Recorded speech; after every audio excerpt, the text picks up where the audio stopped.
GottaBeReel movie reviews with Thommi. It's Thommi here. And Jules. And right now we're reviewing Where the Crawdads Sing. Okay. So let me tell you, when I seen the previews for this, or trailers, whatever you want to call them, I had zero interest in this movie. Me too, girl. In the slightest. Same. I was like, what the heck is that? They're like, it's based on a book. Well, I'm like, I haven't read a book since school. Yeah. I'm sorry to say. I would have rather have gone and watched Sharknado Part 4, 5, whatever else is left. Yeah. That's how little interest I had in this movie. Yeah. But then when Miss Jules said, you know what, I'm going to go ahead and check it out. I said, okay. Because the first bit I seen, I'm like, they're not telling me what the movie's about. They're just talking about a girl who lives in the marsh and everybody just treats her different. Come on, what is that? That is? See, I didn't want to know too much. I keep seeing it on the news and on like Entertainment Tonight, Extra and everything. But I'm like, okay, that seems interesting. They keep talking about it. We need to see it. I don't want to know more about it. So I specifically, or some people say specifically. No, don't say specifically because I'm going to go crazy.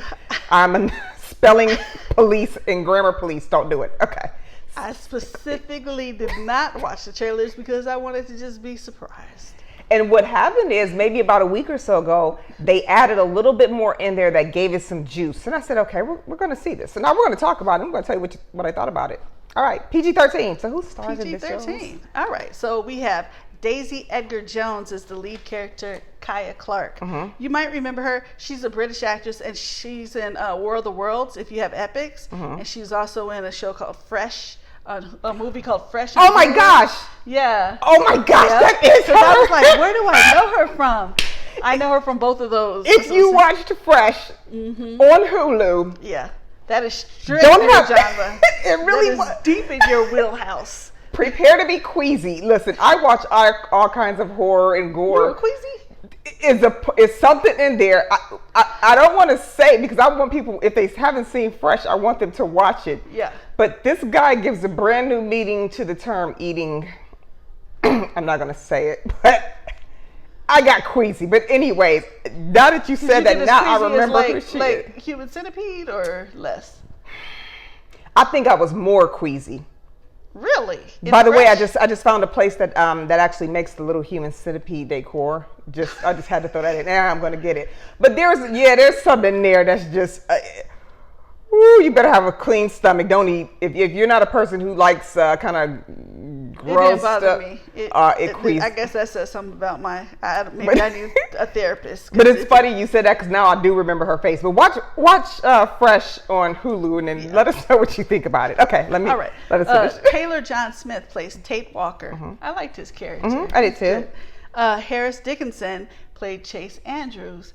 You know what? She's a marsh girl. We're going to get into what this is about. And I hate that they kept calling her that. But she had the finest dudes in town. Like, what the heck, man? You know how people want something sometimes they can't have, or maybe they're just born up in this white bread world and they're tired of it. It happens. Billy Joel wrote a whole song about it. Okay. David Strathairn as Tom Milton. He played the lawyer, and you'll know him from like Godzilla and Godzilla King of the Monsters and many other things he's been in. You'll see him and you'll be like, I know that dude. I didn't recognize his name, but I recognize his face up there on the screen. He did a good job in this one too. Very, very heartfelt. I really liked him. Michael Hyatt plays Mabel. You'll know her from Snowfall or the mom. Crazy Ex-Girlfriend. Yeah. Yeah, she's the mom. Well, she's not the mom. She's the lady in the store, the black lady. In the store. She's Franklin's mom in Snowfall. Oh, I'm sorry. You're talking about Snowfall. In the movie, she plays the lady in the store, but yes, Franklin's mom is Snowfall. Sterling Macer Jr. played Jumpin'. You'll know him from Bones if you ever watched Bones. You mean the TV show Bones? Yeah, TV show Bones. Yeah, okay. Garrett Dillahunt played Pa. He plays Kaya's dad, and you'll know him from Raising Hope. He was just in Ambulance. We just reviewed that not long ago. Fear the Walking Dead. There's lots of Fear the Walking Dead people out there. Me too. Not a fan of this man in this movie, but we'll get into that. Right. Jojo Regina, she plays little Kaya. Adorable. She did a super great job. Adorable. I must mention her name because she was a fantastic actress. Yes, she did. And Luke David Bloom as Little Tate. That was her little friend back then. I mean, he was her brother's friend, remember? When he tried to help, Yeah, so let's go over the summary of Where the Crawdads Sing. So Kaya was abandoned by her family. Like, who does that? Like, how did this lady come up? I mean, I'm sure maybe it's happened before, but I'm like, The lady that wrote this, how did she come up with this? Because that was so sad. What I didn't get, so the dad is an insane abuser. What happens, the mom gets to the point where she just has to go, and I don't think she wanted to leave her children, which we find out later kind of more what happened.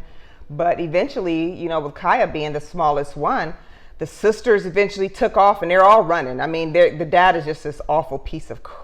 Yeah, nobody was like, come with me or nothing. They just were like, and I don't know if it's because she was a child, they didn't think they could take care of her, because they probably didn't even know where they were going themselves. They just knew they had to get away from the dad. But it was sad that she was left there with this dad. So eventually he disappears into who knows where, probably just ran away from life and really didn't care because but she's like marsh smart. She's street smart. Oh, yeah, exactly. She's smart. So she remembers what she has seen, and she figures out how to take care of herself. And she can survive. Little girl she's in the mud, she's in the water, she ain't scared to do stuff. I'm like, gosh, I wish I was like that when I was, her age. Like, she knew how to do so much, but she knew how to take care of herself. But it was like, how long did it take people to realize that this little girl was here by herself, and from the age of they were realizing it. Like, and Mabel and Jumpin', they realized it. They knew, they but were they didn't. In the store, right? She would get mussels and sell the mussels to Jumpin' and get some money, and they also try to help her with some clothes. Yeah, because they knew her family situation. They knew what would happen if the Child Protective Services, which they were trying to, every time they would go out there, she would kind of disappear, so they couldn't find her. But she spent a long time alone. From what was she, maybe 9 or 10? In the beginning? Yeah. And then she's grown up into this, teenager by the time we see her. And I'm like, how in the world did they get by that long without... It wasn't always Child Protective Services. It was also like a realtor trying to steal her land. Yeah. Which I was worried about for a while. But baby girl, she got some friends in there that were helping her. And really, really, that's what you call community. Yeah. People looking out for her because they knew the little girl just been through so much. We don't want to give away too much. But basically, she raised herself and she does find some love, kind of it. But we start off where there's a body found, and then of course, since she's mysterious, she lives in the marsh, and people just know her as Marsh Girl. They don't really know what she's up to. What is she up to out there? Oh my gosh, what is she doing? What is she like? She must be like an animal out here, living by herself and drawing and painting and stuff and loving her life, living her life. And so all of a sudden they start spreading rumors talking about she killed him. Well, they do also know that she dated this guy. Right. So they're like, she must have killed him. She must have done something. And he was not an honest guy. So when people kind of try to put two and two together, they figure, oh, well, she must have killed him out of jealousy. Yeah. So we see her growing up. We do see that because she's also in court for the murder of this guy because the town is like, she did it. Like pretty much with zero evidence. Yeah, the cops. I mean they're going to blame the girl. It's 1960s. Yeah, they're going to blame the Marsh girl, which I find it to be so disrespectful to call her that. The girl has a name. Yeah. And they're calling her this like she's some kind of animal living in the wild. Well, you know what? She could probably survive the wild when you can't, while y'all in this town acting bougie and better than everybody else. I think I can say this without really fully giving anything away, but she ends up learning how to read and write. And she's painting these pictures, which you'll see that on the trailers. And so she ends up selling them, and that's how she's getting money now. She doesn't have to keep selling mussels. And it was the guy she originally, her really true first love, who actually taught her how to read. And it was sad because she wasn't in school, and when she had to go to school, kids are laughing, and she's not that clean in those shoes and stuff. Yeah. And I mean, it was just awful for her. I like really felt empathy for that little girl. Like, gosh. Yeah, she was such a good actress with that too. I felt that. Yeah. So anyway, you go through the court scene, you see what happened. Yeah. And I'm just saying that when we got to the end of this movie, it was maybe 2 hours? I think it was about 2 hours. Yeah. I was so happy I seen this movie. I could not believe it because I had literally zero interest. Yeah, me too. And when everything comes out, and you might be kind of like us getting towards the end, like. Yeah. Yeah. It was a feel good type of. Let me say something I didn't like, and the person I went with didn't like. The only thing I didn't like, because I did really enjoy the movie, I really did, is I wish that at the very end that they would have took a moment to do like a flashback scene. Oh yes, we don't want to say what. We don't want to say what, but I thought that too. I thought they were going to do it, but I wasn't unhappy with the way they left it. Right. I wasn't unhappy because it let my mind go, I bet I know exactly the sequence of events that Right. made that happen. Right. Because we've seen a little bit of it. Right. A little bit beforehand. I bet you I know why, but anyway. And then, you know, this is based on a book, but I had to Google it because, again, I said I didn't read the book. I still haven't read the book because I just saw the movie the other day. But the difference between the movie and the book is that in the book, she writes poems, and she has an alter ego named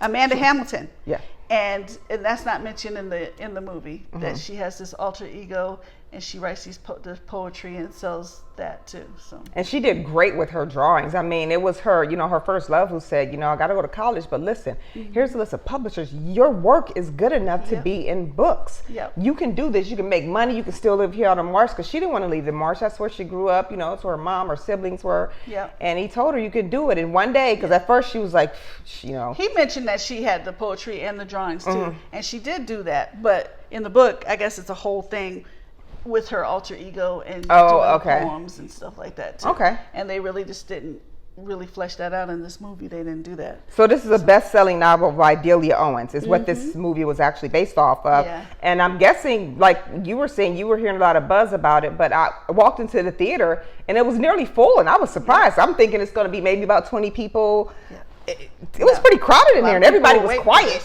Taylor Swift wrote a song just for this movie. I mean, she's great with the breakup songs. She wrote Carolina. That's the name of the song. The lady that wrote the novel, Delia Owens, she's having a whole thing on her own in her real life with her family. Her son is accused of murdering somebody. I don't have all the details. Wow. I didn't write all those down. I'm sorry, but you can Google that and find out what's going on in her life. But that's kind of funny how art imitates life sometimes. Yeah. And the screenwriter, so who's Lucy Alabar, she also co-wrote the screenplay for Beast of the Southern Wild. If you ever seen that, the little girl, Quavonshanae Ellis, she was Annie. She was that little black girl in Annie, and she's done quite a few things. I've seen Beast of the Southern Wild, and they kind of live in the marshes as well. So I'm wondering if this lady, has she ever lived in a marsh? Because she kind of knows a lot about it. She lives in Florida, in the southern, that makes sense. Panhandle. So that's why they pulled her to do this. That makes sense. She's familiar with that. Yes, because and the scenery in this movie, it's just gorgeous. It really is. Almost makes me want to move out to the marsh. It is. They filmed it in Louisiana. It almost makes you me know want it's to hot move out. I know. Swamp boats, and then but watching it on the movie, you don't feel the heat. And in Beasts of the Southern Wild, there's a whole, not just one person, there's a whole community that are living off the land. And you know, you always get the government, I want to, you guys can't live here. They're not bothering anybody. They're living off the land. They have the right to forage for food. And it was kind of like this. So it makes sense that they would bring the same person in here. Yeah. And she done a spectacular job with it. But this was very beautiful to watch. I mean, the birds and leaves. I mean, they really did. It was very beautiful to watch. It was gorgeous. So how many, so no extra scenes. We just have some pictures of the drawings as the credits roll in. Yeah. So how many clappers would you give this movie? Oh, you letting me go first? I'm letting you go first. I'm curious. I think I would give it 4 clappers because I really enjoyed it. I really enjoyed the scenery. It was a fresh story. You know what I mean? Because you have all these. Okay, you know I love Marvel and stuff, but still, it's still like, another Thor and another Avengers and another, you know, all these sequels to all the stuff, and this was a lot of different storylines going here and there, and this one was just kind of a fresh story. Yeah, and it was nice to see. So I enjoyed it. I'm going with a 3. I mean, I enjoyed the story. Like I said, I didn't think I would whatsoever, but I'm actually glad I seen it. Yeah. I'm gonna go with a 3, a strong 3. Yeah. I love when I see little kids doing so fantastic in movies. That just gives it an extra little boost. And this was her first. I think it was her first movie because I think what I saw, she's only done, commercials before. Don't fully quote me on that, but if I remember right, she's only done like some commercials and stuff, and this is her first full length movie. She'll do more. Little baby girl's gonna do more because she did a fantastic job. Yeah. I liked the way it ended. I liked the way it played out. Yeah, me too. Because the whole time you're like, you guys don't leave this girl alone. She's done nothing but minded her business. Right. You're going to like it. Right. So I recommend, if you see it, I would recommend Matinee. Oh, and another thing that kind of bothered me too, when she was getting that money and she's taking care of herself, like you're a single woman in the middle of the marsh, get some locks on your door. Like, I know that you're used to, they're used to coming up. She got electricity. Now you got some friends and people are popping over. You know what I'm saying? You need to get some locks to that door. And man. one of them mentioned at the store, her friends at the store mentioned to her, you might want to start, you're kind of not safe out there. And, she's like, this is my home. Ain't nobody, I know everybody. But that would make more sense, especially by herself. Yeah. When people eventually started realizing something ain't right. She's the only one coming to the store when it used to be her dad sometimes. Yeah. And they start figuring stuff out. But then you're going to see how that plays in with her being a young woman out there by herself. You're going to see some things happen. Again, you'll be happy with this ending. So I would highly recommend go see the matinee. It's something a little different than what we've been watching here the past few months. At least matinee. I mean, if you love like a drama with some beautiful scenery, this is your type of thing. Maybe you read the book or something. Because I overheard people in the theater that had read the book and they were happy with it. And I've seen comments too about people that have read the book and saw the movie and they were happy with it. Do you know how rare that is? Because usually people are like, hey, this isn't what happened in the book. That is like, y'all, come on, they can't put all of that close in to the book, except for, like I said, a few things. That small thing. So. Sensational. You got to, sensationalize it somewhere. But I enjoyed this movie and I'm glad Jules made me go see it. So this was actually a good one. If it came on again at some point, like on TV or whatnot, I would absolutely watch it again. Just to see the little nuances that I miss. I like to do that sometimes. Sure. So, yes, I'm going to go ahead and give it a nice 3. Yes. We want to thank you very much for tuning in to our review of Where the Crawdads Sing, playing only at theaters right now. Don't forget, we're on Facebook, we're on YouTube, we're on Instagram, we are on Cash App. GottaBeReel. Thank you very much for tuning in. We'll see you soon. Bye-bye. Bye-bye.